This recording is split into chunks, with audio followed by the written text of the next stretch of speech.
നമ്മൾ ഈ സമയത്ത് ഒരു സാക്ഷ്യം കേൾക്കുക. നമുക്കിവിടെ സാക്ഷ്യ ശുശ്രൂഷയ്ക്ക് കടന്നു വന്നിരിക്കുന്നത് ബ്രദർ സാജനാണ്. അദ്ദേഹം പാലാ രൂപതയിലെ എലിമാലി ഇടവകയെ അംഗമാണ്. കഴിഞ്ഞ 28 വർഷമായിട്ട് നവീകരണ ശുശ്രൂഷാ മേഖലയിൽ അതിശക്തമായി ദൈവത്തിൻ്റെ പരിശുദ്ധാത്മാവ് ഉപയോഗിച്ചുകൊണ്ടിരിക്കുന്ന ഒരു വ്യക്തിയാണ്. അദ്ദേഹത്തിൻ്റെ സാക്ഷ്യം ഇവിടെ പങ്കുവെക്കപ്പെടുമ്പോൾ ഓർക്കുക, നമ്മുടെ വിശ്വാസം ഉണരുവാനും ദൈവത്തിൻ്റെ അത്ഭുതകരമായ പ്രവർത്തികൾ ഈ കാലയളവിലും തുടർന്നു കൊണ്ടിരിക്കുന്നു എന്ന ഒരു ജീവിത സാക്ഷ്യത്തിലൂടെ ഈ സമയത്ത് നമ്മൾ തിരിച്ചറിയുകയാണ്. നമുക്കേറെ സ്നേഹത്തോടെ അദ്ദേഹം കുടുംബജീവിതം നയിക്കുന്ന വ്യക്തിയാണ്. ഭാര്യയും 4 മക്കളും അദ്ദേഹത്തിനുണ്ട്. നമുക്ക് ഒരു നിമിഷം ഏറെ സ്നേഹത്തോടെ കർത്താവിൻ്റെ കരങ്ങളിലേക്ക് സാജൻ ബ്രദറിനെ സമർപ്പിക്കാം.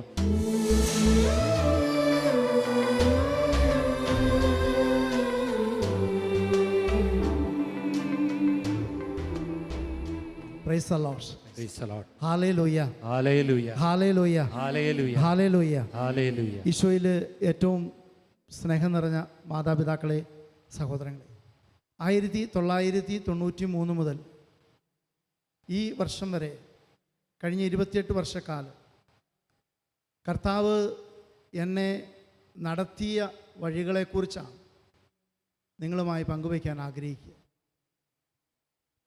93 എന്ന് പറയുമ്പോൾ എനിക്ക് 20 വയസ്സ് പ്രായമാണുള്ളത്. ഞാൻ ജനിച്ചത് എൻ്റെ അപ്പൻ്റെയും അമ്മയുടെയും കുടുംബം ധാരാളം ദൈവവിളികളുള്ള കുടുംബമാണ്.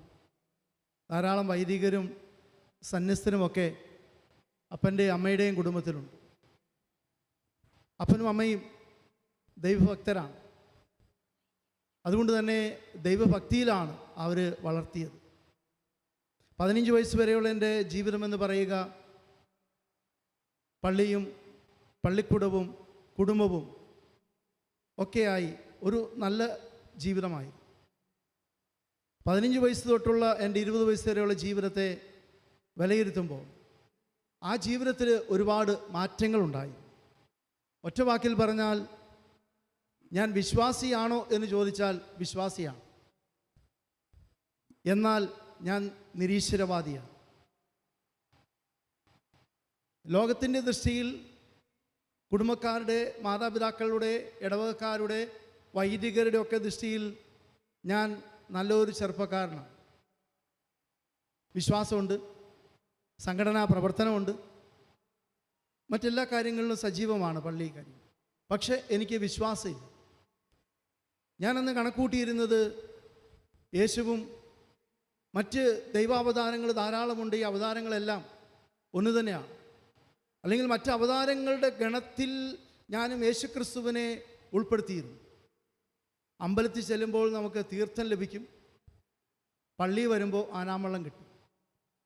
അമ്പലത്തിൽ ചെല്ലുമ്പോൾ പ്രസാദം ലഭിക്കും, പള്ളി വരുമ്പോൾ കുർബാന കിട്ടും. ഇത് രണ്ടും തമ്മിൽ എന്ത് വ്യത്യാസമുണ്ടെന്ന് എനിക്ക് മനസ്സിലായിരുന്നില്ല.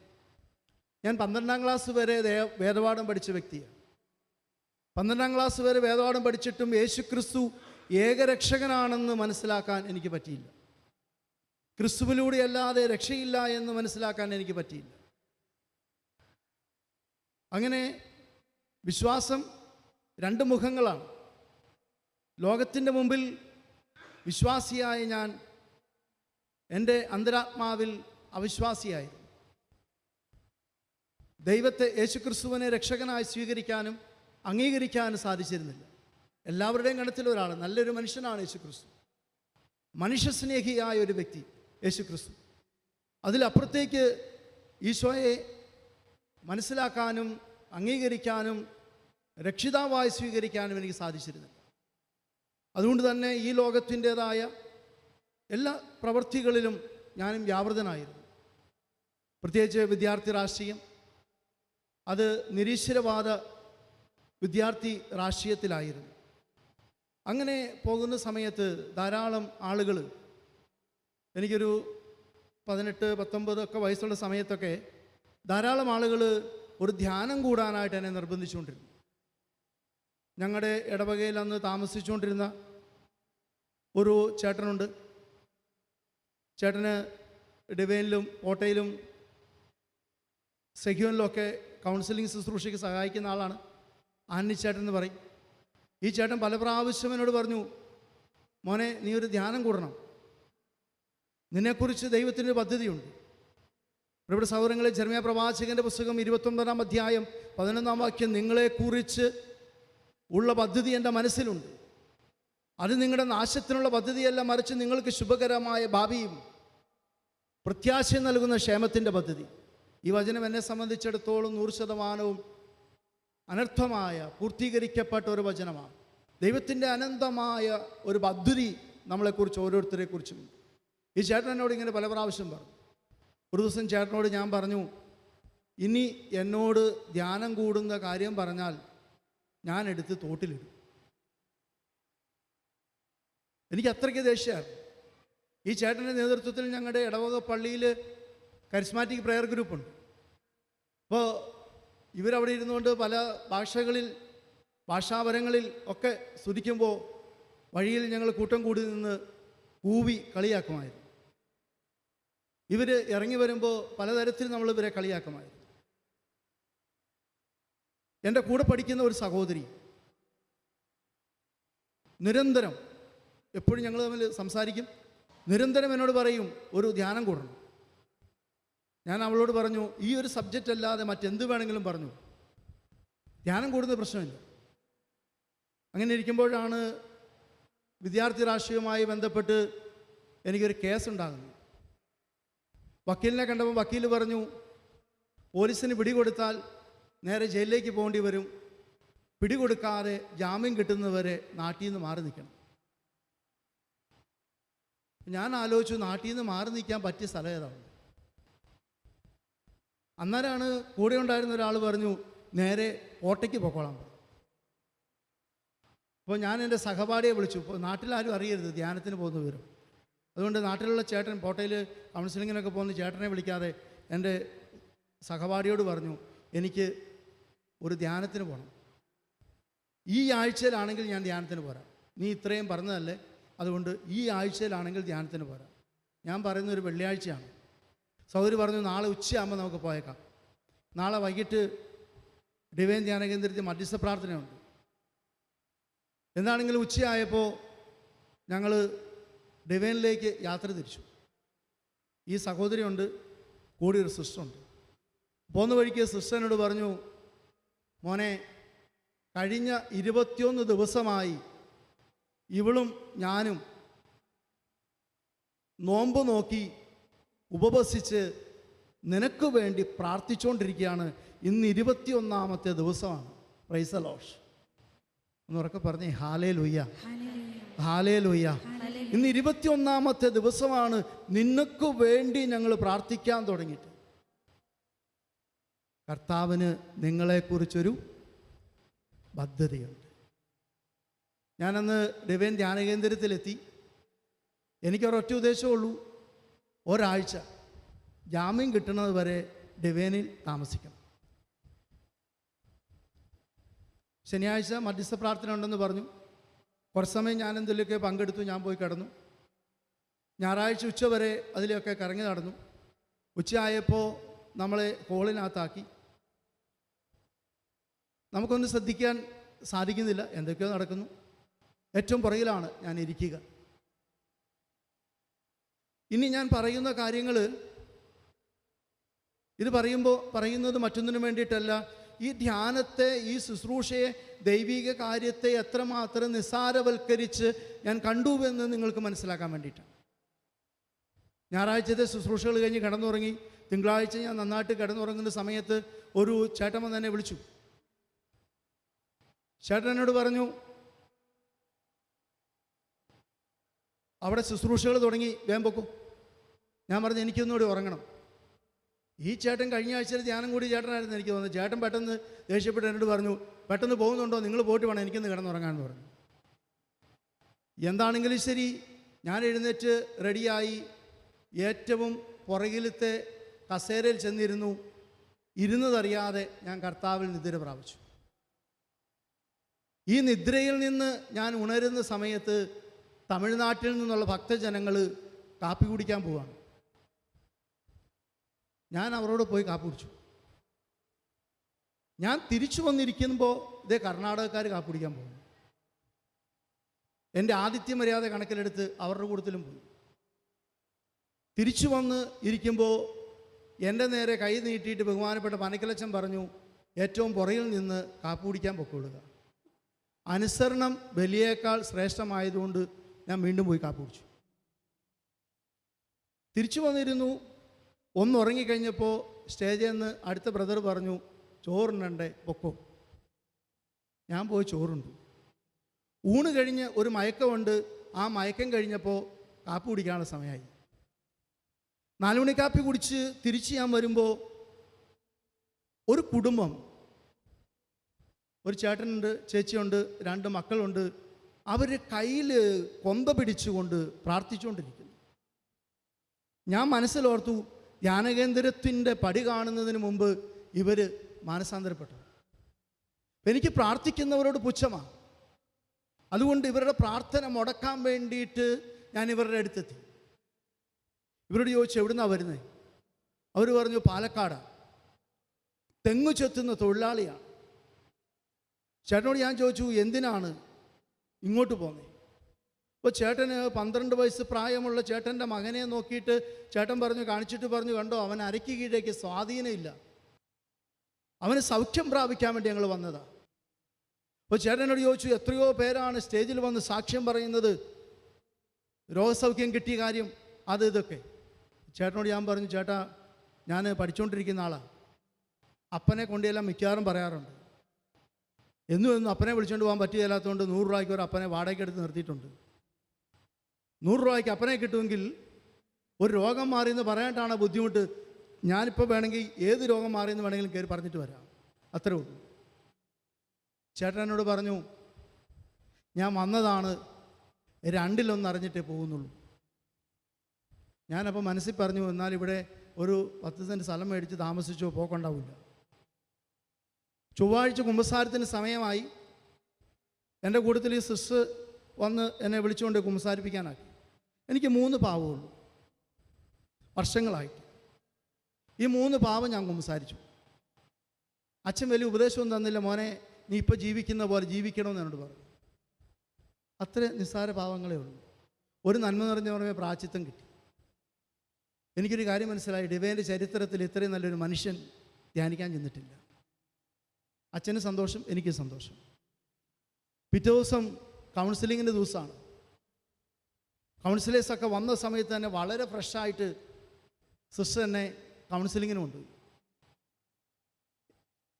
ഒരു 50-55 വയസ്സിൻ്റെ അപ്പൻ്റെ പ്രായമുള്ള കൗൺസിലർ, ഈ കൗൺസിലറോട് ഞാൻ കുറേ ചോദ്യങ്ങൾ ചോദിച്ചു. എൻ്റെ ഒരു ചോദ്യത്തിന് പോലും ഉത്തരം തരാൻ പാവപ്പെട്ട ആ മനുഷ്യന് പറ്റിയില്ല. അധികം വിദ്യാഭ്യാസമൊന്നും ഇല്ലാത്തൊരു മനുഷ്യൻ, പാവം മനുഷ്യൻ. എൻ്റെ മുമ്പിൽ ഉത്തരം മുട്ടിയിരുന്നപ്പോൾ എനിക്ക് വലിയ സന്തോഷമായി. അങ്ങേരെ ഉത്തരം മുട്ടിച്ചല്ലോ. ഏതാണ്ട് 1 മണിക്കൂർ സമയം കഴിഞ്ഞപ്പോൾ ആ പാവപ്പെട്ട മനുഷ്യൻ എന്നോട് ചോദിച്ചു, മോനെ ഞാൻ നിനക്ക് വേണ്ടി ഒന്ന് പ്രാർത്ഥിച്ചോട്ടെ? ഞാൻ പറഞ്ഞു, പ്രാർത്ഥിച്ചു. എൻ്റെ തലയിൽ കൈവച്ച് ആ മനുഷ്യൻ പ്രാർത്ഥിച്ചു എനിക്ക് വേണ്ടി. അല്പസമയം കഴിഞ്ഞപ്പോൾ എൻ്റെ തലയിൽ എന്തോ വന്ന് വീഴുന്നത് പോലെ എനിക്ക് തോന്നി. ഞാൻ കണ്ണു തുറന്ന് മുകളിലേക്ക് നോക്കുമ്പോൾ ആ മനുഷ്യൻ്റെ കണ്ണിൽ നിന്നും കണ്ണുനീര് വീഴുക എൻ്റെ തലയിൽ. അതും എന്നെ മാനസാന്തരപ്പെടുത്തിയില്ല. ആ മനുഷ്യൻ കരഞ്ഞു. പക്ഷെ ഇന്നെനിക്ക് മനസ്സിലാകുന്നുണ്ട്, ആ എൻ്റെ അപ്പൻ്റെ പ്രായമുള്ള ആ മനുഷ്യൻ ഒരുപക്ഷെ അദ്ദേഹത്തിൻ്റെ മകനെ പോലെ എന്നെ കണ്ട്, അനുജനെ പോലെ എന്നെ കണ്ട്, ദൈവസന്നിധിയിൽ അദ്ദേഹം ഒഴുക്കിയ കണ്ണുനീര് ദൈവം കുപ്പിയിൽ ശേഖരിച്ച് എന്നെ രക്ഷിച്ചെടുത്തു. Praise the Lord. Hallelujah, hallelujah. പ്രിയപ്പെട്ട സഹോദരങ്ങളെ, അന്ന് വൈകിട്ട് എനിക്ക് വലിയ സന്തോഷമായി. ഞാൻ ചെല്ലുന്നിടത്തെല്ലാം ക്ലീൻ ഇമേജുമായിട്ടാണ് പോയിരുന്നത്. അന്ന് വൈകിട്ട് ആരാധന നടക്കുമ്പോൾ ഈ കുടുംബം, എൻ്റെ തൊട്ട് മുമ്പിലിരിക്കുന്ന കുടുംബം ദൈവസന്നിധിയിൽ നിലവിളിക്കുകയാണ്. അവർ കരഞ്ഞ് പ്രാർത്ഥിക്കുക, തീക്കനൽ പോലെ കണ്ണുനീര് വീണുകൊണ്ടിരിക്കുക. ഈ സമയം പരിശുദ്ധ കുർബാനയിലേക്ക് നോക്കി ഞാൻ ഇങ്ങനെ പറഞ്ഞു, ഈ അപ്പത്തിനകത്ത് നീ ഉണ്ടെന്നാണ് എല്ലാവരും പറയണത്. എനിക്ക് വിശ്വാസമില്ല. നീ ഇന്നും ജീവിക്കുന്ന ദൈവമാണെന്നാണ് എല്ലാവരും പറയണത്. എനിക്ക് ബോധ്യമില്ല. ഈ അപ്പത്തിൽ നീ ജീവിക്കുന്ന ദൈവമായി ഉണ്ടെങ്കിൽ ഒരു കാര്യം, ഈ ധ്യാനം തീരുന്നതിന് മുമ്പ് എൻ്റെ കൺമുമ്പിൽ വെച്ച് ഈ കുട്ടി എഴുന്നേറ്റ് നടക്കണം. അങ്ങനെയെങ്കിൽ ഇന്ന് തൊട്ട് അന്ന് തൊട്ട് എൻ്റെ ജീവിതം നിനക്ക് വേണ്ടിയിട്ടുള്ളതാണ്. നീ പറയുന്നത് പോലെ ഞാൻ ജീവിക്കും. Price the Lord, price the Lord, hallelujah, hallelujah. ബുധനാഴ്ച കഴിഞ്ഞു, ആ കുട്ടിക്ക് സൗഖ്യമില്ല. വ്യാഴാഴ്ച കഴിഞ്ഞ് ആ കുട്ടിക്ക് സൗഖ്യമില്ല. വെള്ളിയാഴ്ച ഉച്ചയായപ്പോൾ ഞാൻ ചെന്ന് ഇവരോട് പറഞ്ഞു, ഇതേ സമയമൊക്കെ തീരാറായി, വേഗം വിട്ടുപോക്കൂ. വൈകിട്ടൊരു ആരാധന ഉണ്ടാകും, നിങ്ങൾക്ക് വേണ്ടിയിട്ടുള്ളതല്ല, കത്തോലിക്കർക്ക് വേണ്ടിയിട്ടുള്ളതാണ്, പരിശുദ്ധാത്മാവിനെ കിട്ടുന്ന ആരാധനയാണ്. ചേട്ടൻ എന്നെ രൂക്ഷമായിട്ടൊന്ന് നോക്കി, ചേച്ചിയും നോക്കി. ഞാനിങ്ങനെ എല്ലാ ദിവസവും ആദ്യം പറഞ്ഞ ടൈം ടേബിൾ അനുസരിച്ചാണ് ഭക്ഷണം കഴിച്ചുകൊണ്ടിരിക്കണം കേട്ടോ. ഇത് നിങ്ങൾ ഭക്ഷണം കഴിക്കാൻ പോകണമെന്ന് ഞാൻ കണ്ടിട്ടില്ല. വെള്ളിയാഴ്ച വൈകിട്ട് ഏകദേശം 6:30 മണിക്ക് ബഹുമാനപ്പെട്ട വല്ലൂരാനച്ഛൻ്റെ നേതൃത്വത്തിൽ അഭിഷേക ആരാധന ആരംഭിച്ചു. എല്ലാവരും കണ്ണുകൾ ഉയർത്തി ദൈവത്തെ വിളിച്ച്, കരങ്ങൾ ഉയർത്തി കണ്ണുകളടച്ച് ദൈവത്തെ സ്തുതിച്ച് പ്രാർത്ഥിക്കുകയും. എനിക്ക് കൈവെക്കാൻ പറ്റത്തില്ല, എന്നെ കൊണ്ടുപോയവർക്കൊരു സമാധാനം വേണമല്ലോ. അതുകൊണ്ട് ഒനിഡ ടിവിയുടെ പരസ്യം പോലെ ഞാൻ ഇങ്ങനെ പിടിക്കും, ഇത്രേ പിടിക്കുകയുള്ളൂ. ഈ കണ്ണ് അടയ്ക്കത്തില്ല, തുറന്നില്ല, നോക്കിക്കൊണ്ടിരിക്കുക ആരെന്ത് മാജിക്കാ ചെയ്യുന്നറിയാൻ വേണ്ടി. ഞാനിങ്ങനെ നോക്കിക്കൊണ്ടിരിക്കുമ്പോൾ എൻ്റെ കൺമുമ്പിൽ ഈ കുഞ്ഞ് പിടയ്ക്കുകയാണ്. ഈ ശിശു, ഈ ബാലൻ ഇങ്ങനെ പിടഞ്ഞുകൊണ്ടിരിക്കുകയാണ്. ഞാൻ അവൻ്റെ അടുത്തേക്ക് ചെന്നു. അടുത്തേക്ക് ചെല്ലുമ്പോൾ ഇവൻ വിറയ്ക്കുകയാണ്. ഒന്ന് തൊട്ടാലോ എന്ന് ഓർത്തു. അന്നേരമാണ് തലേദിവസം ഒരാൾ സാക്ഷ്യം പറയുന്നത് കേട്ടു, കരണ്ട് അടിക്കുന്ന അനുഭവം ഉണ്ടായെന്ന്. ഞാൻ ഈ കൊച്ചിനെ തൊടുന്ന സമയത്ത് എനിക്കിട്ടും കൂടി കരണ്ട് അടിച്ചാൽ എന്നാ ചെയ്യും? അതുകൊണ്ട് ഞാൻ ഇച്ചിരി മാറി നിന്ന് ശ്രദ്ധിച്ചു നിന്നപ്പോൾ ഈ ബാലൻ്റെ കാലുകളിലെ ഞരമ്പുകൾ നീല നിറത്തിൽ തെളിഞ്ഞു തെളിഞ്ഞു വരികയാണ്. രക്ത ഓട്ടമില്ലാത്തവൻ്റെ കാലുകളിലൂടെ രക്തമോടുന്ന സമയമാണ്. ഏതാനും സെക്കൻഡുകൾ കഴിഞ്ഞപ്പോൾ ഈ ബാലൻ ചാടി എഴുന്നേറ്റ് ഹല്ലേലൂയ പറഞ്ഞു. ഞാൻ ബോധം കെട്ട് താഴെ വീണു. ആ അബോധാവസ്ഥയിൽ ആരോ ചോദിക്കുന്ന ഒരു ചോദ്യം ഞാൻ കേട്ടു, ആര് എനിക്ക് വേണ്ടി പോകും? ആര് എനിക്ക് വേണ്ടി പോകും? ഞാൻ ആരെ അയക്കും? ഞാൻ ആരെ അയക്കും? അബോധാവസ്ഥയിൽ ഞാൻ ഉത്തരം പറഞ്ഞു, ഞാനുണ്ട്, ഞാനുണ്ട്, പോകാൻ ചെയ്യാൻ ഞാനുണ്ട്. പ്രിയപ്പെട്ട സഹോദരങ്ങളെ, ഞാൻ കണ്ണു തുറക്കുന്ന സമയത്ത് എല്ലാവരും അത്താഴമൊക്കെ കഴിഞ്ഞു. ഈ ബാലൻ സ്റ്റേജ് വഴി ഓടി നടപ്പുണ്ട്. Hallelujah, hallelujah. പിന്നീട് 28 വർഷം പൂർത്തിയാകുകയാണ്. 29ാമത്തെ വർഷത്തിലേക്ക് പ്രവേശിക്കുകയാണ്. അന്ന് തൊട്ട് ഇന്ന് വരെ അന്ന് എൻ്റെ ഒരു പ്രാർത്ഥന ഉണ്ടായിരുന്നു. പ്രാർത്ഥന ഇതാണ്: യേശുക്രിസ്തുവിനെ കുറിച്ച് പറയാത്ത ഒരു ദിവസം പോലും എൻ്റെ ജീവിതത്തിൽ ഉണ്ടാകരുത്. എൻ്റെ ദൈവം അത് കേട്ടു. അന്ന് തൊട്ട് ഇന്ന് വരെ വളരെ വളരെ യാദൃശ്ചികമായ ഞാൻ അബോധാവസ്ഥയിലൊക്കെ കിടന്ന ദിവസങ്ങളുണ്ട്. ആ ദിവസങ്ങളിലൊഴികെ ആരോടെങ്കിലും എൻ്റെ കർത്താവിനെ കുറിച്ച് പറയാത്ത ഒരു ദിവസം പോലും എൻ്റെ ജീവിതത്തിൽ ഉണ്ടായിട്ടില്ല. ആരെയും കിട്ടിയില്ലെങ്കിലും എൻ്റെ മക്കളോടെങ്കിലും ഞാൻ ഇന്നും പറയും ഈശോയെക്കുറിച്ച്. Hallelujah, hallelujah. പ്രിയപ്പെട്ട സഹോദരങ്ങളെ, തുടർന്ന് ഞാൻ എൻ്റെ വിദ്യാഭ്യാസം നിർത്തി. ഞാൻ എൻ്റെ വിദ്യാഭ്യാസം നിർത്തി. എനിക്ക് ലഭ്യമായ ജോലികൾ ഞാൻ വേണ്ട എന്ന് വെച്ചു. പരിപൂർണമായി കർത്താവിൻ്റെ വേലയ്ക്കായിട്ട് ഇറങ്ങി. സ്വാഭാവികമായും വീട്ടുകാർക്ക് നമ്മളോടുള്ള സ്നേഹമൊക്കെ വർദ്ധിക്കുന്ന സമയമാണല്ലോ. അങ്ങനെ ഒരു സാഹചര്യം ഉണ്ടായാൽ വിദ്യാഭ്യാസം നിർത്തി ജോലിയൊക്കെ. അപ്പോൾ വീട്ടിൽ നിന്ന് അതിശക്തമായ എതിർപ്പുകളുണ്ടായി. അതിശക്തമായ എതിർപ്പുകൾ വീട്ടിൽ നിന്നുണ്ടായപ്പോഴും കർത്താവിൻ്റെ സ്നേഹത്തിൽ വളരാൻ കർത്താവ് എന്നെ അനുവദിച്ചു. എന്നെ വളർത്തിയ ഏറ്റവും പ്രധാനപ്പെട്ട 2 കാര്യങ്ങൾ: ഒന്ന്, പരിശുദ്ധ കുർബാനയോടുള്ള എൻ്റെ അതിയായ സ്നേഹം. ഞാൻ അന്ന് താമസിച്ചുകൊണ്ടിരുന്നത്, ഞാൻ എൻ്റെ മാതൃ ഇടവക എന്ന് പറയുക കാഞ്ഞിരപ്പള്ളി രൂപതയിൽ ആനിക്കാട് ഇടവകയിലാണ്. അവിടെ നിന്ന് ഏകദേശം 22 കിലോമീറ്റർ ഉണ്ട് പാലായിലെത്താൻ വേണ്ടി. വൈകിട്ട് 5:15 പാലായിൽ ലാളംപള്ളിയിൽ വിശുദ്ധ കുർബാനയുണ്ട്. രാവിലെ വീട്ടിൽ പള്ളിയിൽ പോകാൻ അനുവദിക്കാത്തത് കൊണ്ട് ഈ 22 കിലോമീറ്റർ സൈക്കിളിൽ വന്ന് വിശുദ്ധ കുർബാനയിൽ പങ്കെടുത്തിട്ട് ഞാൻ തിരിച്ച് സൈക്കിളിൽ വീട്ടിലേക്ക് പോകാറ്. മാസത്തിൽ 16-17 ഇടങ്ങളിൽ രാത്രി ആരാധനകൾ, കോളനികളിൽ രാത്രി ആരാധനകൾ ഉണ്ടായിരുന്നു. അതുപോലെ തന്നെ ജപമാല. ജീവിതത്തിൽ ഞാൻ നവീകരണത്തിൽ വന്നപ്പോൾ എനിക്ക് ഏറ്റവും വചനം പഠിക്കാനുള്ള ആഗ്രഹം ഉണ്ടായിരുന്നു. ഞാൻ ചെന്നുപെട്ടത് ഒരു യഹോവസാക്ഷി സഹോദരൻ്റെ അടുത്താണ്. അദ്ദേഹം പറഞ്ഞതനുസരിച്ച് ഞാൻ വചനമൊക്കെ വായിച്ചപ്പോൾ എനിക്ക് മനസ്സിലായി, ഈശോയും വേണ്ട, മാതാവും വേണ്ട, വിശുദ്ധരും വേണ്ട.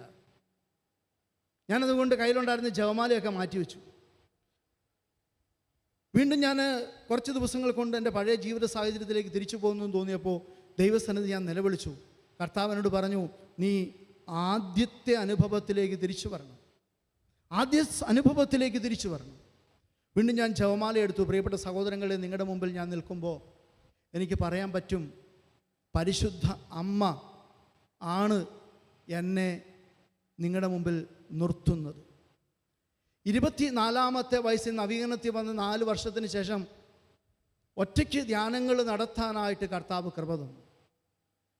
ഇന്ത്യയിൽ ഏതാണ്ട് 16-17 സ്റ്റേറ്റിൽ കഴിഞ്ഞ കാലങ്ങളിൽ വചനം പ്രഘോഷിക്കാൻ കർത്താവ് എന്നെ അനുവദിച്ചു. ഹല്ലേലൂയ. ജീവിതത്തിൻ്റെ എല്ലാ തുറകളിലും പെട്ടവർക്ക്, വൈദികർക്ക് വേണ്ടി ധ്യാനം നടത്തിയിട്ടുണ്ട്, ബഹുമാനപ്പെട്ട സിസ്റ്റേഴ്സിന് വേണ്ടി ധ്യാനം നടത്തിയിട്ടുണ്ട്, വൈദിക വിദ്യാർത്ഥികൾക്ക് വേണ്ടി, സന്യാസ പരിശീലനം നേടുന്നവർക്ക് വേണ്ടി, സാധാരണ നമ്മൾ ആത്മായ സഹോദരങ്ങൾക്ക് വേണ്ടി പല രീതിയിലൊക്കെ ധ്യാനം നടത്തിയിട്ടുണ്ട്. എൻ്റെ ഏറ്റവും പ്രിയ ഒരു സുഹൃത്ത് ഇവിടെയുണ്ട്, ലിജോ ഷാലോമിലേക്ക് വരുന്നതിന് മുമ്പ് ഞങ്ങൾ ഒന്നിച്ചാണ് ശുശ്രൂഷ ചെയ്തുകൊണ്ടിരുന്നത്. ഏതാണ്ടൊരു 5 വർഷക്കാലം ലിജോയുടെ ശുശ്രൂഷയുടെ ആരംഭഘട്ടത്തിൽ എനിക്ക് ഒത്തിരി സ്നേഹത്തോടെയാണ് ലിജോയെ നോക്കാനായിട്ട് പറ്റുക. കാരണം ദൈവകൃപയിൽ ലിജോ ഒത്തിരി വളർന്നു. ഞങ്ങൾ ഒന്നിച്ച് ശുശ്രൂഷ ചെയ്തവരാണ്. അപ്പോൾ വിവിധ ധ്യാന കേന്ദ്രങ്ങളിൽ ധ്യാനിപ്പിച്ചു. ഈ നമ്മുടെ പ്രാർത്ഥനയ്ക്കൊക്കെ കർത്താവ് ഉത്തരം നൽകുമെന്ന് പറയുന്നത് സത്യമാണ്. ഞാൻ 15 വർഷക്കാലം ധ്യാനിപ്പിച്ചത് പാലായിൽ കൊടുമ്പടിയിലുള്ള താബോർ ധ്യാന കേന്ദ്രത്തിലാണ്. അന്ന് അവിടെ ധ്യാനിപ്പിക്കുന്ന സമയത്ത് ഞാനിങ്ങനെ തമ്പുരാനോട് പ്രാർത്ഥിച്ചു, കർത്താവ്, ഈ ധ്യാന കേന്ദ്രത്തിൻ്റെ അടുത്ത് എനിക്ക് താമസിക്കാനൊരു സ്ഥലം കിട്ടിയായിരുന്നെങ്കിൽ നന്നായിരുന്നു. ഞാൻ 6 മാസം മുമ്പ് കർത്താവ് അവിടെ എനിക്ക് അല്പം സ്ഥലം തന്നു. ഇപ്പോൾ അവിടെ വീട് പണിതുകൊണ്ടിരിക്കുകയാണ്. Hallelujah, hallelujah. പ്രിയപ്പെട്ട സഹോദരങ്ങളെ, ഇന്ത്യയിൽ ഞാൻ പറഞ്ഞു 16-17 സ്റ്റേറ്റുകളിൽ ജീവിതത്തിൻ്റെ എല്ലാ അന്തസ്സിലുമുള്ളവർക്ക് വേണ്ടി ശുശ്രൂഷ ചെയ്യാൻ കർത്താവ് എന്നെ അനുഗ്രഹിച്ചു. അതുമാത്രമല്ല, ശുശ്രൂഷാലയങ്ങളിൽ കോട്ടയം നവജീവൻ പോലുള്ള നവജീവനിൽ ഞാൻ 3 വർഷക്കാലം മാനസിക രോഗികൾക്ക് വേണ്ടി ശുശ്രൂഷ ചെയ്തു. ഈ ശുശ്രൂഷ ചെയ്യുമ്പോൾ യാക്കോബ് ശ്ലീഹായുടെ ഒരു വചനം എന്നെ സ്വാധീനിച്ചു. അത് പ്രവൃത്തി കൂടാതുള്ള വിശ്വാസം അതിനാൽ തന്നെ നിർജീവമാണ്. ധ്യാനങ്ങൾ, ശുശ്രൂഷകൾ നടത്തുന്ന സമയത്ത് തന്നെ ഈ കാലയളവിൽ ഏതാണ്ട് 10-40ഓളം കുട്ടികളെ ഉപരിപഠനങ്ങൾക്ക് വേണ്ടി സഹായിക്കാൻ കർത്താവ് കൃപ തന്നു. എന്നെക്കൊണ്ടല്ല കേട്ടോ, നല്ലവരായ ഞാനൊരു ഇടനിലക്കാരനായ നിലകൊണ്ട് ഭവനമില്ലാതെ വേദനിച്ച അനേകർക്ക് ഭവനം പണിയാൻ മാധ്യമമായി മാറി. വിവാഹം നടക്കാതെ ബുദ്ധിമുട്ടി വന്ന പലർക്കും അത് ചെയ്തു കൊടുക്കാൻ കർത്താവ് കൃപ തന്നു. അപ്പോൾ ഇങ്ങനെയൊക്കെ കർത്താവ് നമ്മളെ എടുത്ത് ഉപയോഗിക്കുകയാണ്. മുമ്പേ പറഞ്ഞത്, നിങ്ങളെക്കുറിച്ച് എനിക്ക് ഒരു പദ്ധതിയുണ്ട്, അത് നിങ്ങളുടെ നാശത്തിനല്ല, മറിച്ച് നിങ്ങളുടെ ക്ഷേമത്തിനുള്ള പദ്ധതിയാണ്. നമ്മളിൽ കർത്താവിൻ്റെ പദ്ധതി പൂർത്തീകരിക്കുമ്പോൾ അത് അനേകരുടെ ക്ഷേമത്തിനായി, ഐശ്വര്യത്തിനായി കർത്താവ് വിനിയോഗിക്കുമെന്ന കാര്യത്തിൽ സംശയമില്ല. ദൈവത്തെ സ്നേഹിക്കുന്നവർക്ക്, അവിടുത്തെ പദ്ധതി അനുസരിച്ച് വിളിക്കപ്പെട്ടവർക്ക് ദൈവം സകലതും നന്മയ്ക്കാക്കി മാറ്റും. റോമാലേഖനം 8-ാം അധ്യായം 28-ാം തിരുവചനം. ഒരുപാട് സഹോദരങ്ങളെ, ഇങ്ങനെ ശുശ്രൂഷകളൊക്കെ വളരെ ഭംഗിയായി പോകുന്ന ഈ കാലഘട്ടത്തിൽ കഴിഞ്ഞ 12 വർഷക്കാലമായി സഹനത്തിൻ്റെ തീച്ചൂളയിൽ കർത്താവ് എന്നെ ഉരുക്കി വാർക്കുകയാണ്. എന്നെ കണ്ടാൽ നിങ്ങൾക്ക് വലിയ കുഴപ്പമൊന്നും തോന്നണില്ല അല്ലേ? ഞാൻ ആഴ്ചയിൽ 3 ദിവസം ഡയാലിസിസ് ചെയ്യുന്ന ആളാണ്. എൻ്റെ 2 കിഡ്നിയും 100% പ്രവർത്തനരഹിതമാണ്. ഞാൻ യൂറിൻ പാസ് ചെയ്തിട്ട് മാസങ്ങളായി. കഴിഞ്ഞ 12 വർഷത്തിനിടയിൽ എൻ്റെ ശരീരത്തിൽ 7 സർജറികൾ നടന്നു. ഓപ്പൺ ഹാർട്ട് സർജറി അടക്കം, ബൈപ്പാസ് അടക്കം 7 സർജറികൾ കഴിഞ്ഞ 12 വർഷത്തിനുള്ളിൽ നടന്നു. ഇപ്പോൾ ആഴ്ചയിൽ 3 ദിവസം, ചൊവ്വാഴ്ചയും വ്യാഴാഴ്ചയും ശനിയാഴ്ചയും ഡയാലിസിസ് ചെയ്യുന്നുണ്ട്. ഇന്നലെ ഞാൻ ഇങ്ങോട്ട് യാത്ര പോരുമ്പോൾ പലരും എന്നോട് ചോദിച്ചു, ഇത്രയും ദൂരം യാത്ര ചെയ്ത് എങ്ങനെ പോകാൻ പറ്റും? ഞാൻ പറഞ്ഞു, യോദ്ധാവിന് മരണം ഒരിക്കലേ ഉള്ളൂ, ഭീരുവിന് എപ്പോഴും മരണമുണ്ട്. പ്രിയപ്പെട്ട സഹോദരങ്ങളെ, നമ്മൾ ഓരോരുത്തരും, ഞാൻ യേശുക്രിസ്തുവിൻ്റെ പോരാളിയാണ്.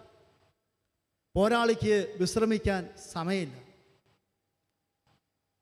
എൻ്റെ കിഡ്നി ഡാമേജാണെന്ന് ഞാൻ പറഞ്ഞു, ഹാർട്ട് ഡാമേജാണ്, ലെൻസിന് പ്രശ്നമുണ്ട്, എൻ്റെ ലിവറിന് പ്രശ്നമുണ്ട്, 2 കാലിലും വേരിക്കോസ് വെയിനുണ്ട്. ഇന്നലെ ധാരാളം മരുന്നുകൾ കഴിക്കുന്നുണ്ട്. ഈ പീഡകളുടെ മധ്യത്തിൽ എൻ്റെ കർത്താവിനെ മഹത്വപ്പെടുത്താൻ എനിക്ക് സാധിക്കും. ഞാൻ ഒരു ദിവസം ഏറ്റവും കുറഞ്ഞത് 4 ലിറ്റർ വെള്ളം കുടിച്ചുകൊണ്ടിരുന്ന ആളാണ്. ഇന്നെനിക്ക് കുടിക്കാൻ പറ്റുന്നത് 3 ഗ്ലാസ് വെള്ളമാണ് ഡോക്ടർമാർ പറഞ്ഞിരിക്കുന്നത്. എനിക്കൊരു ഭക്ഷണ സാധനത്തോടും ആഗ്രഹമില്ല, കൊതിയില്ല. പക്ഷേ എനിക്ക് ഏറ്റവും വലിയ കൊതി മനസ്സ് നിറഞ്ഞ് ഇത്തിരി വെള്ളം കുടിക്കാനാണ്. മനസ്സ് നിറഞ്ഞ്, ഹൃദയം അല്ലെങ്കിൽ വയറ് നിറച്ച് പച്ചവെള്ളം കുടിക്കാൻ കൊതിക്കുന്നുണ്ട് ഞാൻ. എനിക്ക് സാധിക്കുന്നില്ല. പലപ്പോഴും വെള്ളം വായിൽ കൊണ്ട് ചൊടിയും തൊണ്ടയും ഒക്കെ ഉണങ്ങുമ്പോൾ അത് വായിൽ കൊണ്ട് തുപ്പിക്കളയുകയാണ്. ഇറക്കാൻ പറ്റണില്ല. ഇറക്കും തോറും നമുക്ക് വിഷമം കൂടുതലാണ്. ഈ സമയത്താണ് ഞാൻ എൻ്റെ കർത്താവിൻ്റെ പീഡകളുടെ ആധിക്യം എത്രമാത്രം ഉണ്ട് എന്ന് മനസ്സിലാക്കുന്നത്. 3 മണിക്കൂറിലേറെ സമയം കുരിശിൽ നട്ടുച്ച വെയിലത്ത് കുരിശിൽ കിടന്നുകൊണ്ട് അവൻ പറഞ്ഞു, എനിക്ക് ദാഹിക്കുന്നു. കർത്താവിൻ്റെ ദാഹം എത്ര വലുതാണ്, അവൻ്റെ പരവേശം എത്ര വലുതാണ് എന്ന് മനസ്സിലാക്കാൻ ഇപ്പോൾ എനിക്ക് പറ്റണം. പ്രിയപ്പെട്ട സഹോദരങ്ങളെ, ഒരു പ്രാവശ്യം ഡയാലിസിസ് ചെയ്യുമ്പോൾ 4.25 മണിക്കൂർ സമയം ശരീരം അധികം അനക്കാൻ പറ്റാതെ, പ്രത്യേകിച്ച് ഏത് കയ്യിലാണോ സൂചി കുത്തിയിരിക്കുന്നത് ആ കൈ അനക്കാൻ പറ്റാതെ 4.25 മണിക്കൂർ സമയം കിടക്കുമ്പോൾ ഇന്നെനിക്ക് മനസ്സിലാകുന്നുണ്ട്, എൻ്റെ കർത്താവ് 3 മണിക്കൂർ സമയം കുരിശിൽ കിടന്നുകൊണ്ട് അവൻ്റെ ശരീരത്തിലെ മുറിപ്പാടുകളിൽ ആ രക്തത്തിൻ്റെ മണമടിച്ച് ഈച്ച വന്ന് തൊട്ടപ്പോൾ ആ ഈച്ചയെ ഒന്ന് ഓടിക്കാൻ കൈകളോ കാലുകളോ അനക്കാൻ പറ്റാതെ അവൻ കിടന്ന് പിടഞ്ഞതിൻ്റെ വേദന എന്താണെന്ന് ഹൃദയത്തിൽ മനസ്സിലാക്കാൻ എനിക്ക് പറ്റുന്നുണ്ട്. അതുകൊണ്ടാണ് പത്രോസ്ലീഹ പറയുന്നത്, അവൻ്റെ പീഡകളോട് നാം താതാമ്യം പ്രാപിക്കുകയാണ്. കൊളോസ്സുകാർക്കുള്ള ലേഖനത്തിൽ 1-ാമത്തെ അധ്യായത്തിൻ്റെ 24-ാമത്തെ വചനത്തിൽ പൗലോസ്ലീഹ ഇപ്രകാരം പറയുന്നുണ്ട്, ക്രിസ്തുവിന് സഭയ്ക്ക് വേണ്ടി സഹിക്കേണ്ടി വന്ന സഹനങ്ങളുടെ കുറവ് ഞാൻ എൻ്റെ ശരീരത്തിൽ നികത്തുകയാണ്. ക്രിസ്തുവിന് സഹനത്തിൽ കുറവ് വന്നിട്ടില്ല, ക്രിസ്തുവിന് പീഡകൾക്ക് കുറവ് വന്നിട്ടില്ല. പക്ഷെ പൗലോസ്ലീഹയുടെ വിശ്വാസം അനുസരിച്ച് പൗലോസ്ലീഹ പറയുകയാണ്, അവൻ്റെ എന്തെങ്കിലും കുറവുണ്ടായിട്ടുണ്ടെങ്കിൽ അതെൻ്റെ ശരീരത്തിൽ ഞാൻ നികത്തുകയാണ്. എൻ്റെ പ്രിയപ്പെട്ട സഹോദരങ്ങളെ, ഞാൻ ഇന്ന് ഭാഗ്യമായി കണക്കാക്കുകയാണ് എൻ്റെ രോഗപീഠകൾ, എൻ്റെ ശരീരത്തിൻ്റെ വേദനകൾ, എൻ്റെ രോഗപീഠകൾ ഞാൻ ഭാഗ്യമായിട്ട് കണക്കൂട്ടുകയാണ്. കാരണം ഓരോ പ്രാവശ്യവും എൻ്റെ തൊണ്ടയുണങ്ങുമ്പോൾ, എൻ്റെ ശരീരത്തിൽ വേദന ഉണ്ടാകുമ്പോൾ, ഞാൻ പീഡിപ്പിക്കപ്പെടുമ്പോൾ, ഞാൻ അസ്വസ്ഥനാകുമ്പോൾ എൻ്റെ കർത്താവിൻ്റെ പീഡകളോട് ചേർത്ത് 100 കണക്കിന് ശുദ്ധീകരണ ആത്മാക്കളുടെ രക്ഷയ്ക്ക് വേണ്ടി കാഴ്ചവെക്കാൻ കർത്താവ് ഇന്നെന്നെ സഹായിക്കുന്നുണ്ട്. Price the Lord. എനിക്കിന്ന് ആത്മാർത്ഥതയോടെ നിങ്ങളുടെ മുമ്പിൽ നിൽക്കുമ്പോൾ പറയാൻ പറ്റും, ഒരു നിസ്സാര വേദന പോലും, ഒരു ദുഃഖം പോലും ഞാൻ നഷ്ടപ്പെടുത്താറില്ല.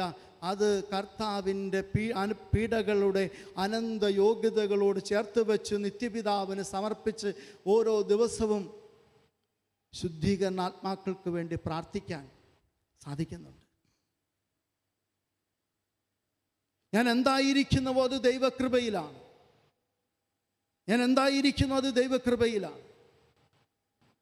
ഹബക്കൂക്ക് പ്രവാചകന്റെ പുസ്തകം 3-ാമത്തെ അധ്യായത്തിൽ പ്രകാരം പറയുന്നുണ്ടല്ലോ, അത്തിവൃക്ഷം പൂക്കുന്നില്ലെങ്കിലും, മുന്തിരിയിൽ ഫലങ്ങളില്ലെങ്കിലും, ഒലിവുമരത്തിൽ കായ്കളില്ലെങ്കിലും, ആട്ടിൻകൂട്ടം ആലയിൽ അറ്റുപോയാലും, കൂട്ടിൽ കന്നുകാലികളില്ലാതെ വന്നാലും ഞാൻ എൻ്റെ കർത്താവിൽ ആനന്ദിക്കും.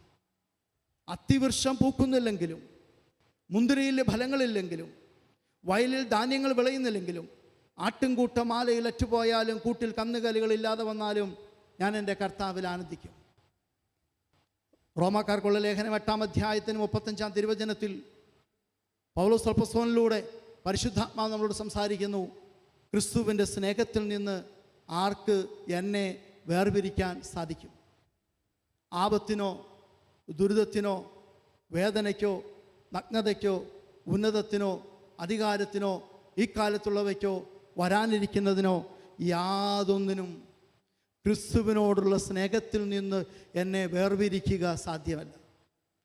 പ്രിയപ്പെട്ട സഹോദരങ്ങളെ, ഇന്നുവരെ കർത്താവ് നടത്തി അനേകം പേരോട് യേശുക്രിസ്തു രക്ഷകനാണ് എന്നും അവനിലൂടെ അല്ലാതെ രക്ഷയില്ല എന്നും പറയാൻ കർത്താവ് അനുവദിച്ചു. അനേകരെ രക്ഷയിലേക്ക് നയിക്കാൻ കർത്താവ് ഇടവരുത്തി. ഇന്നും ഏതൊക്കെ പീഡകളിലാണെങ്കിലും അത് സന്തോഷത്തോടെ സ്വീകരിക്കാൻ, ആ പീഡകളിൽ ആമേൻ പറയാൻ, ആ പീഡകളുടെ മധ്യത്തിൽ കർത്താവിനെ സ്തുതിക്കാൻ എനിക്ക് കർത്താവ് കൃപ നൽകുന്നുണ്ട്. എന്നാണ് മുമ്പ് ഞാൻ പറഞ്ഞത്, എന്തായിരിക്കുന്നവോ ഞാനത് ചെയ്യുന്നത് എൻ്റെ സ്വന്തം കഴിവിലല്ല, കർത്താവ് നൽകുന്ന കൃപയിലാണ്. കർത്താവ് നൽകുന്ന കൃപയിലാണ്. കൊരിന്തോസുകാർക്ക് എഴുതിയ 1-ാമത്തെ ലേഖനം അതിൻ്റെ 15-ാം അധ്യായം 19-ാമത്തെ വചനം, ഈ ലോക ജീവിതത്തിന് വേണ്ടി മാത്രം നമ്മിൽ ക്രിസ്തുവിൽ പ്രത്യാശ അർപ്പിച്ചിരിക്കുന്നെങ്കിൽ നമ്മൾ മറ്റെല്ലാ മനുഷ്യരെക്കാളും നിർഭാഗ്യവാന്മാരാണ്. ഈ ലോക ജീവിതത്തിന് വേണ്ടി മാത്രം നമ്മൾ ക്രിസ്തുവിൽ പ്രത്യാശ അർപ്പിച്ചിരിക്കുന്നുവെങ്കിൽ നമ്മൾ മറ്റെല്ലാ മനുഷ്യരെക്കാളും നിർഭാഗ്യവാന്മാരാണ്. ഞാൻ മനസ്സിലാക്കുന്നു, എൻ്റെ കർത്താവിൻ്റെ പീഡകളോട് ചേരാൻ, എൻ്റെ കർത്താവിൻ്റെ സഹനത്തോട് ചേരാൻ കർത്താവ് എന്നെയും അനുവദിച്ചിരിക്കുന്നു. ഈ സഹനത്തിലൂടെ മറ്റൊരു ജീവിതത്തിലേക്ക് പ്രവേശിക്കാൻ കർത്താവ് എന്നെ ഒരുക്കുന്നു. ഈ പീഡകളിലൂടെ, ഈ രോഗങ്ങളിലൂടെ, ഈ പീഡകളിലൂടെ നടന്നു പോകുമ്പോൾ അനേകം ആത്മാക്കളെ ദൈവസന്നിധിയിലേക്ക് വീണ്ടും ആനയിക്കാൻ കർത്താവ് എന്നെ അനുവദിക്കുന്നു എന്നതിൽ എനിക്ക് അതിയായ സന്തോഷമുണ്ട്. ഒരു കാലത്ത് ഓടി നടന്ന് കേരളത്തിലെ 14 ജില്ലകളിലും ഇന്ത്യയിലെമ്പാടും ഓടി നടന്ന് വചനം പ്രഘോഷിക്കാൻ സാധിച്ചുവെങ്കിൽ ഇന്ന് ഞാൻ ആയിരിക്കുന്ന അവസ്ഥയിൽ ഇന്നും ഓടാൻ പറ്റുന്നത്രയും ഞാൻ ഓടുന്നുണ്ട്, സഞ്ചരിക്കാൻ പറ്റുന്നത്രയും സഞ്ചരിക്കുന്നുണ്ട്. അല്ലാത്ത സമയത്തും അനേകം പേർക്ക് വേണ്ടി ഈ പീഡകൾ കാഴ്ചവെക്കാൻ കർത്താവ് അനുവദിക്കുന്നുണ്ട്. പ്രിയപ്പെട്ട സഹോദരങ്ങളെ, ഈ ലോക ജീവിതത്തിന് വേണ്ടിയല്ല, മറ്റൊരു ജീവിതത്തിന് വേണ്ടി, നമുക്ക് വേണ്ടി ഒരുക്കിയിരിക്കുന്ന നിത്യതയുടെ ജീവിതത്തിന് വേണ്ടി ആണ് നമ്മൾ പരിശ്രമിക്കുക. ഒരു തിരുവചനം കൂടി ധ്യാനിച്ചുകൊണ്ട് നമ്മൾ അവസാനിപ്പിക്കുകയാണ്. ഞാനും നിങ്ങളുമൊക്കെ മരിച്ചു കിടക്കുമ്പോൾ പുരോഹിതൻ ഇങ്ങനെ ഒരു വചനം പറഞ്ഞ് കിരീടമണിയിക്കാറുണ്ട്. അതിതാണ്, ഞാൻ നല്ലവണ്ണം ഓട്ടമോടി, എൻ്റെ ഓട്ടം പൂർത്തിയായി, നീതിയുള്ള ന്യായാധിപൻ വിശ്വസ്തതയുടെ കിരീടം എന്നെ ചൂടിക്കട്ടെ. പ്രിയപ്പെട്ട സഹോദരങ്ങളെ, എൻ്റെ ഏറ്റവും വലിയ ആഗ്രഹം ഇതാണ്, മരണം വരെ ഓടണം. ഞാൻ നല്ലവണ്ണം കിടന്നു എന്നല്ല പറയുക, ഞാൻ നല്ലവണ്ണം ഓടി എന്നാണ് പറയുക. കർത്താവ് അനുവദിക്കുന്ന അത്രയും സമയം ഓടാൻ നിങ്ങൾ എനിക്ക് വേണ്ടി പ്രാർത്ഥിക്കുക. നമുക്കൊന്ന് എഴുന്നേറ്റ് നിൽക്കാം. ഒരു നിമിഷം ഒന്ന് കണ്ണുകൾ അടച്ച് കർത്താവിന് നമുക്ക് നന്ദി പറയാം. ദൈവത്തിന് നമ്മളെക്കുറിച്ച് പദ്ധതിയുണ്ട്. നമ്മുടെ നാശത്തിനുള്ള പദ്ധതിയല്ല, നമുക്ക് ശുഭകരമായ ഭാവിയും പ്രത്യാശയും നൽകുന്ന ക്ഷേമത്തിൻ്റെ പദ്ധതിയാണ്. ഈ പദ്ധതി നമ്മെ ഓരോരുത്തരെയും നിത്യതയിലേക്ക് അടുപ്പിക്കുന്നതാണ്, നിത്യജീവനിലേക്ക് അടുപ്പിക്കുന്നതാണ്. കർത്താവെ, നിത്യതയിലേക്ക്, നിത്യജീവനിലേക്ക് അവിടുന്ന് ഞങ്ങൾക്കായി ഒരുക്കുന്ന വഴികൾ തിരിച്ചറിയുവാൻ, അതിലൂടെ സഞ്ചരിക്കുവാൻ ഞങ്ങളെ സഹായിക്കണമേ. കരങ്ങൾ ഉയർത്തി ഒന്ന് സ്തുതിക്കാം. Hallelujah, hallelujah. യേശുവേ ആരാധന, ആരാധന, ആരാധന. യേശുവേ ആരാധന, ആരാധന, ആരാധന, ആരാധന. യേശുവേ ആരാധന, ആരാധന, ആരാധന, ആരാധന, ആരാധന. യേശുവേ ആരാധന, ആരാധന, ആരാധന. യേശുവേ നന്ദി. എൻ്റെ ജീവിതത്തിൽ ഏറ്റവും കൂടുതൽ സ്വാധീനിച്ച, ഞാൻ ഏറ്റവും കൂടുതൽ പാടുന്ന ഒരു പ്രാർത്ഥനാ ഗാനം നമുക്ക് ചേർന്ന് കരങ്ങളടിച്ച് പാടി കർത്താവിനെ മഹത്വപ്പെടുത്താം.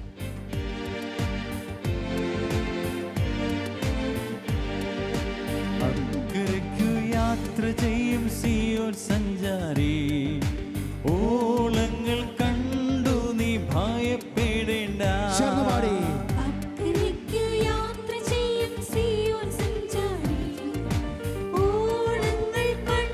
ശക്തിയോടെ കരങ്ങളടിച്ച്, രണ്ട് വശത്തേക്കും കരങ്ങളടിച്ച്. കാറ്റിനെയും കടലിനെയും നിയന്ത്രിപ്പാൻ കഴിവുള്ളോൻ പടകിലുണ്ട്.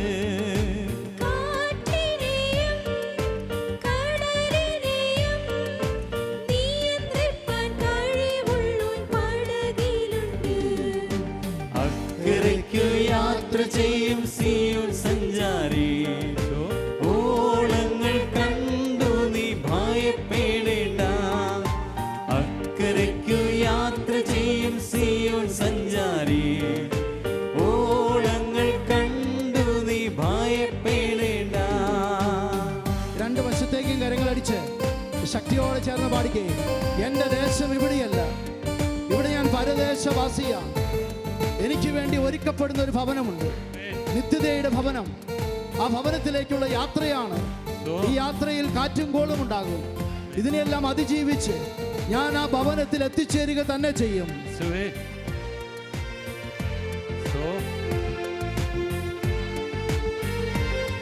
ശക്തിയോടെ കരങ്ങളടിച്ച്. എന്റെ ദേശം ഇവിടെയല്ല, ഇവിടെ ഞാൻ പരദേശവാസിയാണല്ലോ. ചേർന്ന്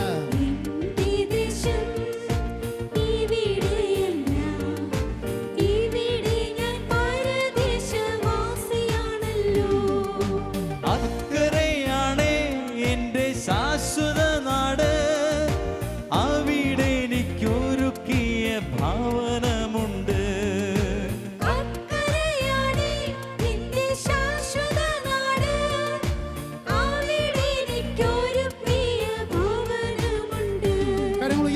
അക്കരയ്ക്കു യാത്ര ചെയ്യും സിയോൻ സഞ്ചാരി, ഓളങ്ങൾ കണ്ടു നീ ഭയപ്പെടേണ്ട.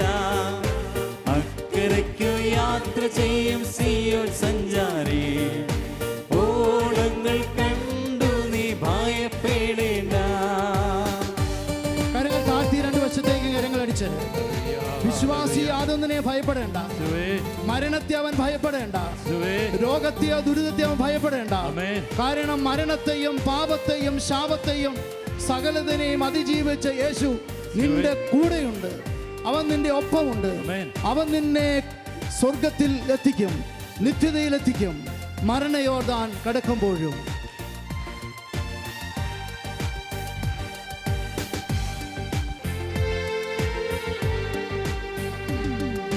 മരണജോർദാൻ കടക്കുമ്പോഴും അവിടെയും വിശ്വാസി ഭയപ്പെടില്ല. ഓ യേശുവേ,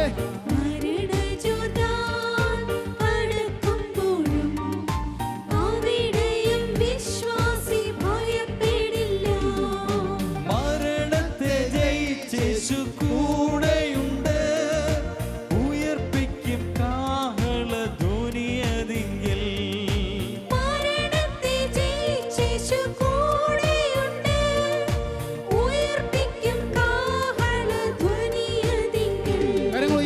അക്കരയ്ക്കു യാത്ര ചെയ്യും സിയോൻ സഞ്ചാരി, ഓളങ്ങൾ കണ്ടു നീ ഭയപ്പെടേണ്ട. അക്കരയ്ക്കു യാത്ര ചെയ്യും സിയോൻ സഞ്ചാരി, ഓളങ്ങൾ കണ്ടു നീ ഭയപ്പെടേണ്ട.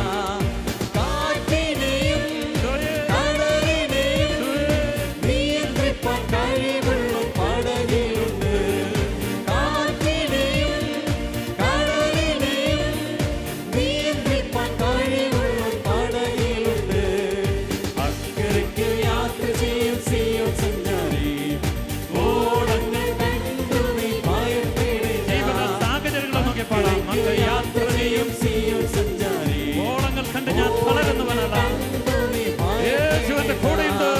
വിശ്വാസമാപ്പടകിൽ യാത്ര ചെയ്യുമ്പോൾ തണ്ടു വലിച്ചു നീ വലഞ്ഞിടുമ്പോൾ വിശ്വാസമാപ്പടകിൽ യാത്ര ചെയ്യുമ്പോൾ കണ്ടുവലിച്ച് വലിച്ചു നീ വലഞ്ഞിടുമ്പോൾ ഭയപ്പെടേണ്ട കർത്തൻ കൂടെയുണ്ട് അടുപ്പിക്കും സ്വർഗീയ തുറമുഖത്ത് ഭയപ്പെടില്ല കർത്താവ്. ഭയപ്പെടേണ്ട, കർത്തൻ കൂടെയുണ്ട്, അടുപ്പിക്കും സ്വർഗീയ തുറമുഖത്ത്. കരങ്ങളുയർത്തിയെടുത്ത് അക്കരയ്ക്കു യാത്ര ചെയ്യും സിയോൻ സഞ്ചാരി ആമേൻ, ആമേൻ. ഓളങ്ങൾ കണ്ടു നീ ഭയപ്പെടേണ്ട അക്കരയ്ക്കു യാത്ര ചെയ്യും സിയോൻ സഞ്ചാരി ഓളങ്ങൾ കണ്ടു നീ ഭയപ്പെടേണ്ട കാറ്റിനെയും ആമേൻ. കടലിനെയും നിയന്ത്രിപ്പാൻ കഴിവുള്ള പടകിലുണ്ട് പാടിക്കേ, പാടിക്കേ. കാറ്റിനെയും കടലിനെയും നിയന്ത്രിപ്പാൻ കഴിവുള്ള പടകിലുണ്ട് കാറ്റിനെയും കടലിനെയും നിയന്ത്രിപ്പാൻ കഴിവുള്ള പടകിൽ എന്റെ യേശുവേ രണ്ട് കരങ്ങളും ഒന്ന് വെറുതെ രണ്ട് കരമുയർത്തി യേശുവിനെ വിളിക്കുക, യേശുവിനെ വിളിച്ച് ആരാധിക്കുക. പ്രിയമുള്ളവരെ, യേശയ്യ 59 1 തിരുവചനം പറയുന്നില്ലേ, രക്ഷിക്കാനാവാത്ത വിധം എൻ്റെ കരങ്ങൾ കുറുകിപ്പോയിട്ടില്ല, കേൾക്കാനാവാത്ത വിധം എൻ്റെ കാതുകൾക്ക് മാന്യം സംഭവിച്ചിട്ടില്ല. ഈ ദൈവം ഇന്നും ജീവിക്കുന്നു പ്രിയരെ. ഒരുപക്ഷേ നാളുകളായി നിങ്ങളുടെ പ്രിയപ്പെട്ടവരുടെ മാനസാന്തരത്തിന് വേണ്ടി പ്രാർത്ഥിക്കുന്ന ധാരാളം മക്കളുണ്ട്. മക്കളുടെ മാനസാന്തരത്തിന് വേണ്ടി, ജീവിത പങ്കാളിയുടെ മാനസാന്തരത്തിന് വേണ്ടി പ്രാർത്ഥിക്കുന്നവരുണ്ട്. അതെ, ഏത് ഭാവിയെയും മാനസാന്തരപ്പെടുത്തുന്ന രക്ഷിക്കുന്ന ഒരു ദൈവത്തെ കുറിച്ച് തൊട്ടു മുമ്പ് നമ്മൾ കേട്ടത്. മാനസാന്തരം നൽകുന്ന ഒരു കർത്താവിനെ കുറിച്ചാണ് കേട്ടത്. വിശ്വാസത്തോടെ കരമുയർത്തണമേ, വിശ്വാസത്തോടെ കരമുയർത്തി മാനസാന്തരം ആവശ്യമുള്ള പാപത്തിന്റെ വഴികളിലൂടെ സഞ്ചരിക്കുന്ന നിങ്ങളുടെ പ്രിയപ്പെട്ടവരെ ഓർത്ത്, നിങ്ങളുടെ കുടുംബാംഗങ്ങളെ ഓർത്ത്, നിങ്ങളുടെ ദേശങ്ങളിലുള്ളവരെ ഓർത്ത്, നശിച്ചുകൊണ്ടിരിക്കുന്ന ആത്മാക്കളെ ഓർത്ത് രണ്ട് കരമുയർത്തി ഒരിക്കൽ കൂടി ഈശോയെ എന്ന് വിളിച്ചൊന്ന് പ്രാർത്ഥിക്കുക. യേശുവേ, യേശുവേ, ഈശോയെ, ഞങ്ങളുടെ കുടുംബത്തെ മാനസാന്തരപ്പെടുത്തണമേ. അങ്ങനെ അകന്നുപോയവരെ തിരികെ വിളിക്കണമേ. അകന്നുപോയവർക്ക് അടുത്തു വരുവാൻ കൃപയാകണമേ. അകത്യങ്ങൾ ഏറ്റെടുക്കണമേ. അനുതാപം നൽകണമേ. മാനസാന്തരത്തിന്റെ അഭിഷേകം നൽകണമേ. ഹല്ലേലൂയ. യേശുവേ, ഈശോയേ, ഈശോയേ, സമർപ്പിച്ച് പ്രാർത്ഥിക്കുക. യേശുവിന്റെ കരങ്ങളിൽ പ്രിയപ്പെട്ടവരെ സമർപ്പിച്ച് പ്രാർത്ഥിക്കുക. നിന്റെ കുടുംബത്തില് നിന്റെ പ്രിയപ്പെട്ടവര് പാപ വഴികളിലൂടെയാണോ, അശുദ്ധ മാർഗത്തിലൂടെയാണോ, ദൈവത്തെ നിഷേധിക്കുന്നവരാണോ, അന്ധവിശ്വാസത്തിന്റെ വഴിയിലൂടെയാണോ, എന്റെ ദൈവത്തിന് അവരെ രക്ഷിക്കാൻ പറ്റൂ, എന്റെ ദൈവത്തിന് അവരെ രക്ഷിക്കാൻ പറ്റും. ആ ബോധ്യത്തോടെ ഹല്ലേലൂയ. യേശുവേ.